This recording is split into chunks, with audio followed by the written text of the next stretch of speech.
a suit and tie and get your hair cut way up high. Get yourself a lawyer, son. You're gonna need a real good one. David Whiting, your Talkback lawyer, is here with you in the studio and he can answer some questions. 1300 222 774. If you wanted to keep listening to Brett Sutton, who is still going at that press conference that's being held to address the fact that we have one new infection that is part and linked to the 4 cases, but maybe in their words, the missing link that provides the explanation for the Wollert infection that spread after the man came over from South Australia, then you can do so on the ABC Radio Melbourne Facebook page. But there will be some new restrictions introduced from 6 p.m. tonight. We'll go through those in just a moment. But they affect private gatherings in your home and gatherings that you might organise privately but in public. I know it's not always said as clearly as I would like, to be honest, by our well-meaning officials. But at this stage, gatherings at the football, at restaurants, public venues like that, they have not been changed. Now, they are being looked at and the panel might review those and might introduce changes, they're saying, but not at this stage. So it's about private gatherings. But go to the website if you need to be certain and we'll bring you any updates as they are told to us. David Whiting, good morning. Good morning, Virginia. What's happening? How are you? I'm well, but I've got a couple of meetings this week. I've got to go and read the regulations. I had a look on the website while James Molino was speaking. And? I can tell you they're not there yet. Right. His press release is there. Okay. But Does that not make it clear enough? No, because they deal with the restrictions in a paragraph, whereas I would like it spelt out. A little more detail. Yes. Yep. They could take just a moment longer and say, now, when I say private, what I mean is this. It's this sort of gathering. Because when people hear public gatherings are restricted to, they immediately go, what? 30 people at the football. I mean, that's what your brain does until someone goes, let me, make that very clear for you. It's all about communication. My frustration is likely to be that I wouldn't expect the actual regulations to be visible to people till tomorrow. That's the problem. That's the other problem. Yeah, yes. and this kicks in at 6 o'clock tonight.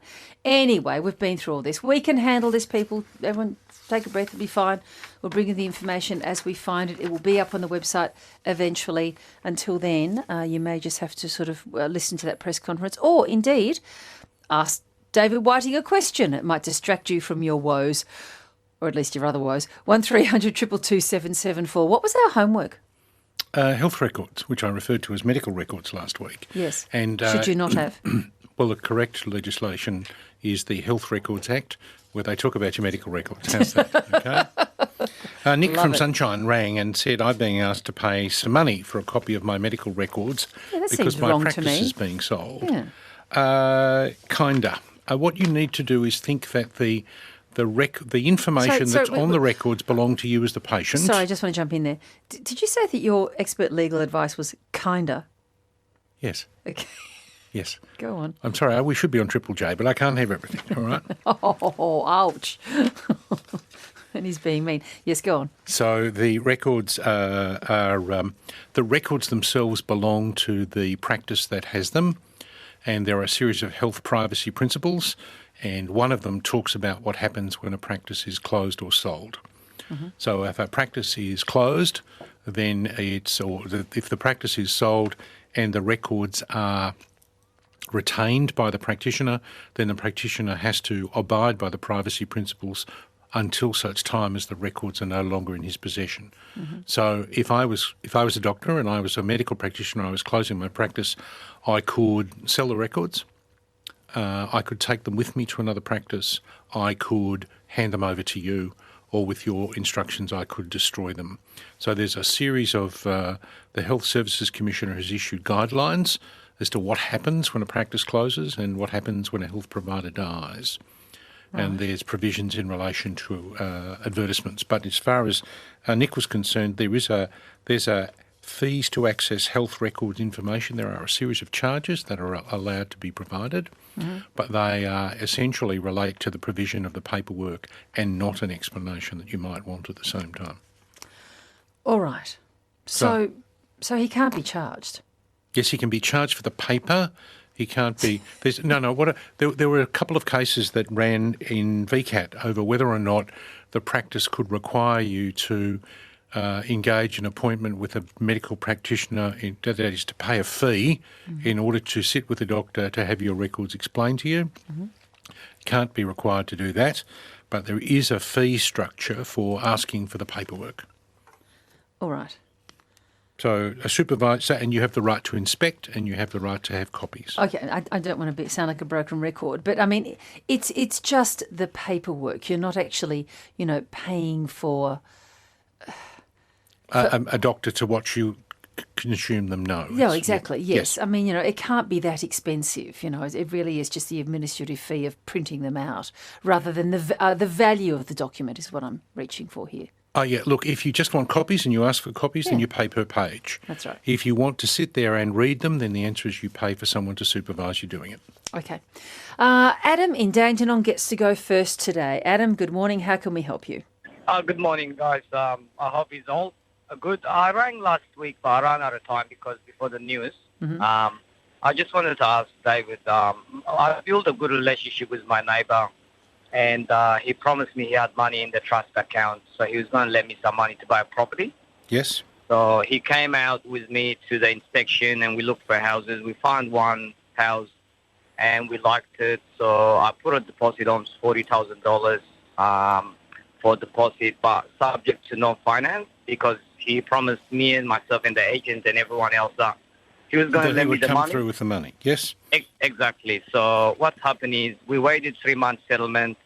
Nothing happened, promises after promises. And at the end, they gave us extension of 2 weeks after the settlement date, last date. And now I lost $40,000. The seller. Adam, how basically. close was your relationship to the neighbour? Well, we became neighbours for over 6 years, and we were close as like a family. We come out for dinner, each other's house. Were you going to be paying him interest on the loan? Did you discuss those kinds of things? No, he promised me, as his son, that he was going to help me with the interest, but I was going to pay him over the years in some sort of installments through the bank transfer, and we agreed on that.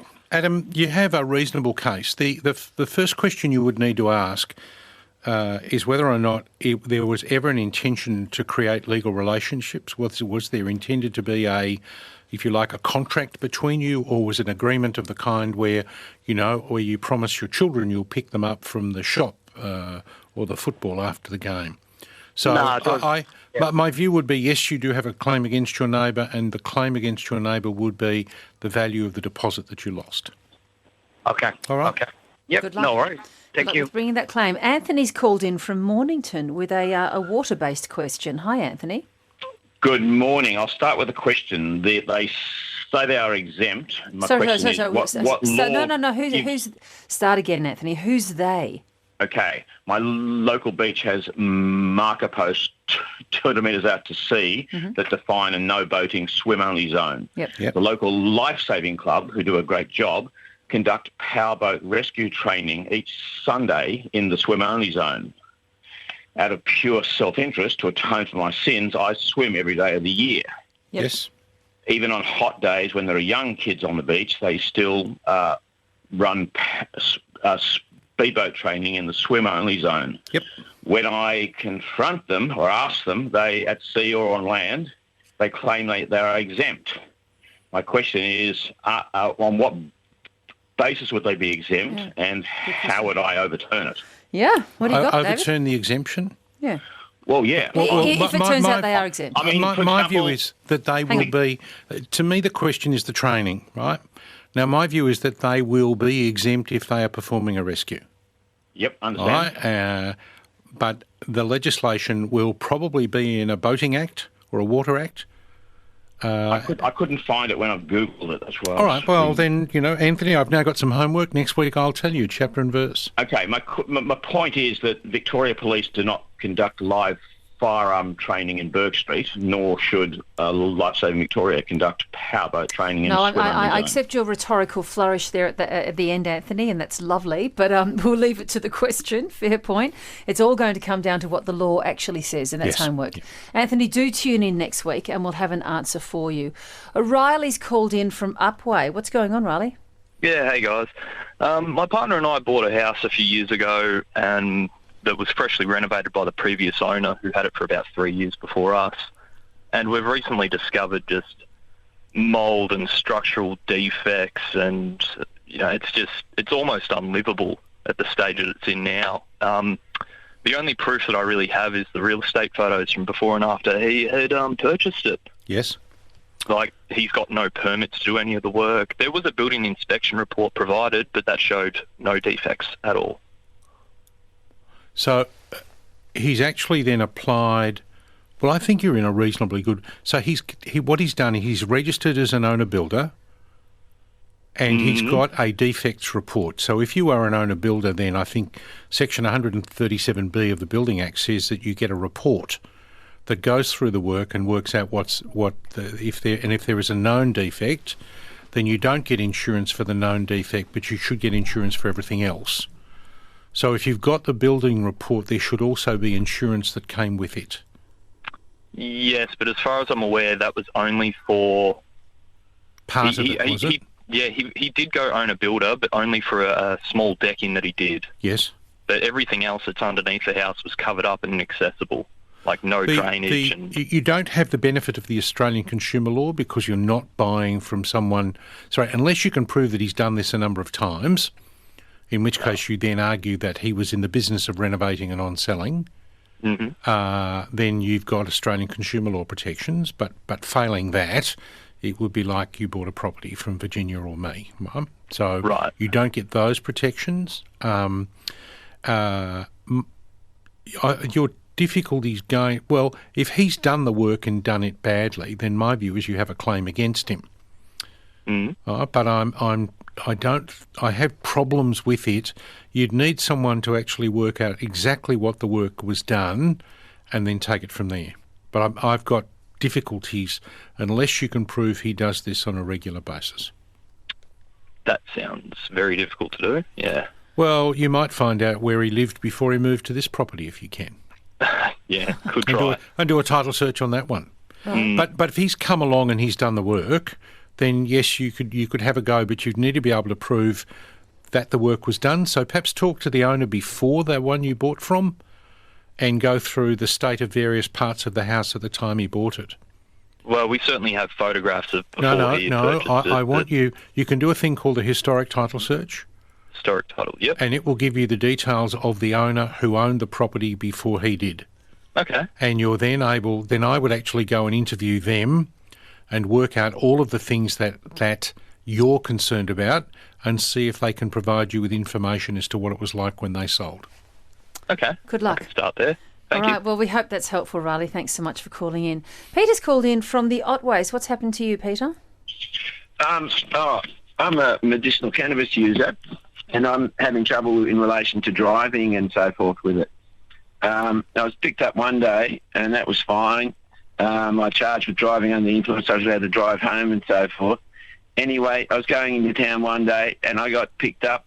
I said, "Why'd you pick me up?" He says, "Because you're a cannabis user." Anyway, long and short of it is I did some tests to the saliva tests, didn't work, and I then had to go for a blood test. Now, the law has changed in relation to the blood test. I thought that a sample was taken, and that sample was put into 3 vessels, one for testing, one for backup, and one for the person that had supplied the blood. Yes. Well, I asked when they said, "Am I prepared to give blood?" "Yeah, fine, let's do it." And then I asked, "Do I get a sample?" And they said, "No." And I said, "Well, I'm not really prepared to give blood and not have a sample because I didn't trust these police officers. I've got just due to incident law, I go into it now. Yep. But I didn't have any trust in them at all, and I thought I was being intimidated. And I said, "No, I'm not prepared to give blood because I don't get a sample." And then they charge you with failing to provide a sample. Is that right? Yes. Okay. All right. All right, so what should happen now? More homework. More homework? On the basis that the question is, was he entitled to a sample?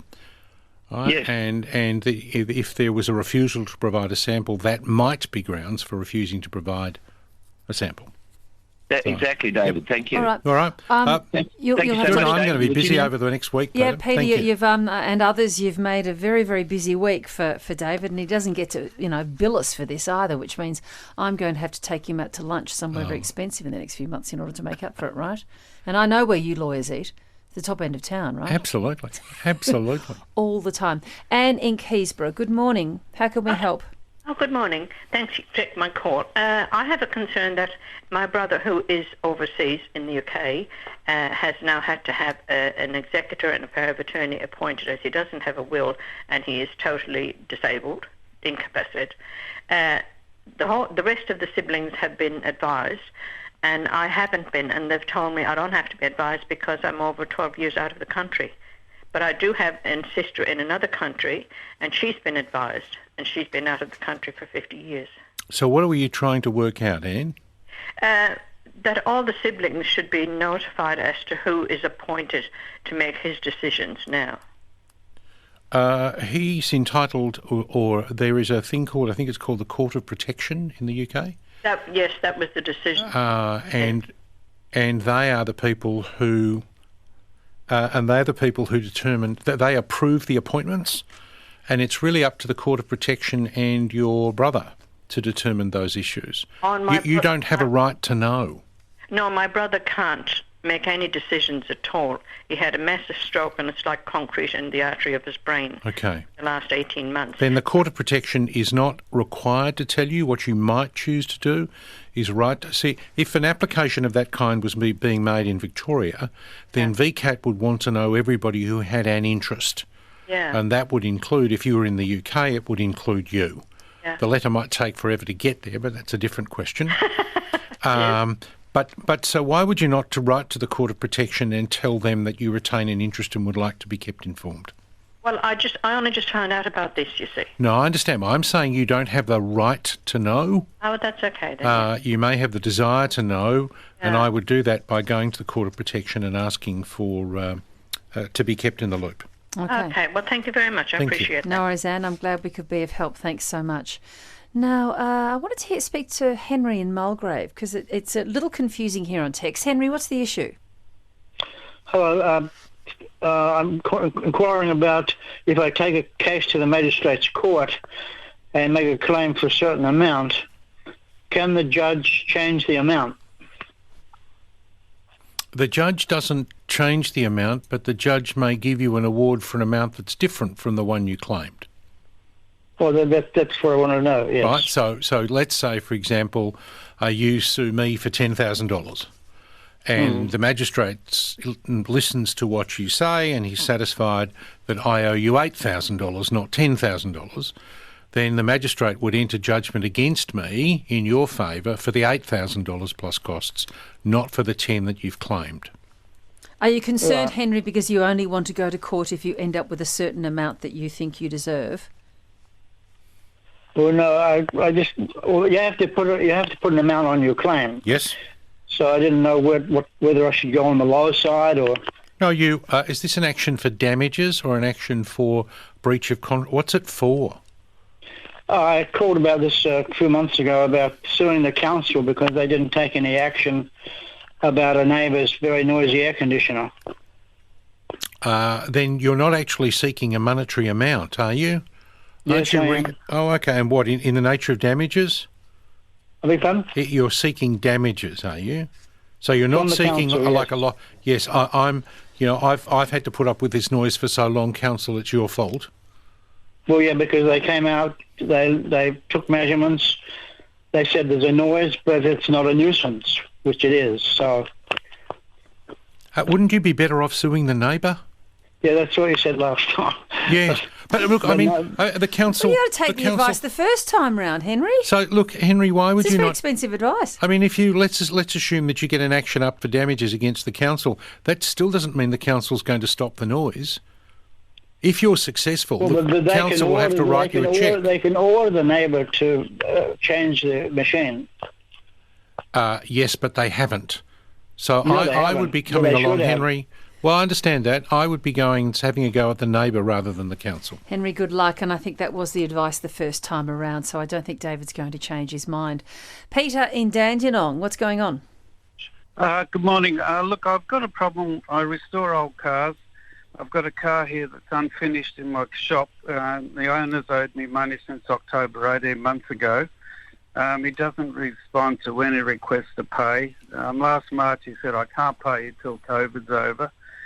And I said, well, if your car's going to sit here, I'm going to charge you storage.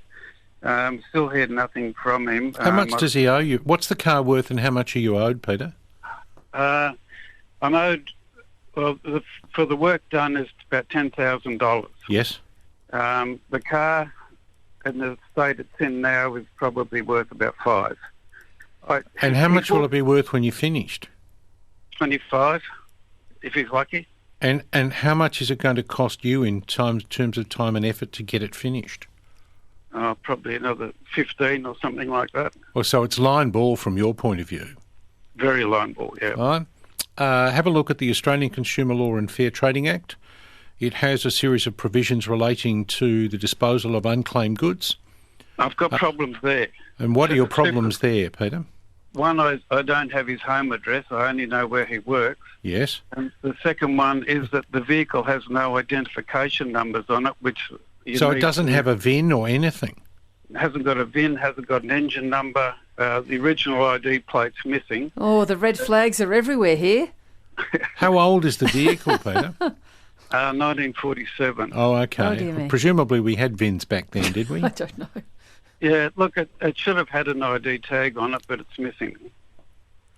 Okay. All right. What do we do here? You can serve notice on him at where he works. Okay. So, provided he still works there. Yeah, look, he's got plenty of money. There's also a provision in the Act that talks about advertising if you can't locate the person. So it depends upon the value of the vehicle. I'd be getting someone else to estimate its value rather than you, because I think there's $5,000 is the limit between one class of goods and another. And so you would really like to get someone... I wouldn't like to have a fight if you dispose of them on the basis that they're cheap and they turn out to be expensive. But there's still work to be done, yes? I'm assuming that what Peter's saying is, yes, there's still work to finish it, but he spent 10 on a car now worth 5, and if he spends another 15... That's right, but you're not going to do any more. He owes 10. Yeah, he's probably spent 30. Oh, okay, for a car that at the end of the day will be worth 25. Let's exactly. not go there. I told him, I said... Peter, have a look at your agreement. If the money is not being paid as and when it falls due, you probably have the right under the disposal of unclaimed goods provision to, in fact, say pay up or take the vehicle. And certainly pay up and take the vehicle. And certainly don't do any more work on it. Well, at least I wouldn't be. Richard from South Morang, what's going on? Money loss on overseas supplement purchases. Mm-hmm. Yes. I made this purchase and outlaid, it wasn't $1,000, but not short of. Yep. They had a 60-day money-back guarantee. Now, obviously, you try and test the product for 30 days, they say. But because it was overseas, it didn't get to me until 29 days after the purchase date. Yes. Now, bearing that in mind, I emailed them on 2 separate occasions asking when the guarantee period commences, from the time I order or from the time I take delivery. Yes. And on 2 separate occasions, I got the answer from their staff that it's from the date that I took delivery. So, anyway, bearing that in mind, So they arranged to ship the goods, did they, Richard? Yes, or did you arrange to get them picked up? No, they shipped the goods to me.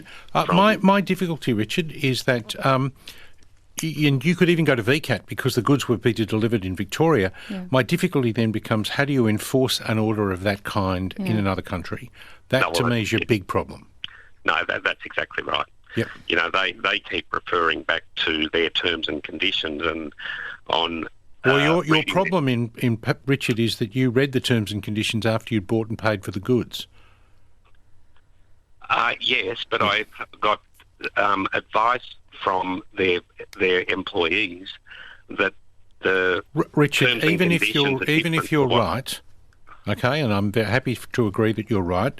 You have the right to go to VCAT, and you would, in all likelihood, obtain an order from VCAT for a refund, but you've then got to try and enforce it overseas. Which is going to be really, really hard. Well, we've given you a lot of work to do, David. You won't get any other of your own legal work done this week. No, nothing done this week. Sorry about that. No problem. See you next week. David Whiting is answering your questions. Thanks for all those terrific calls coming in.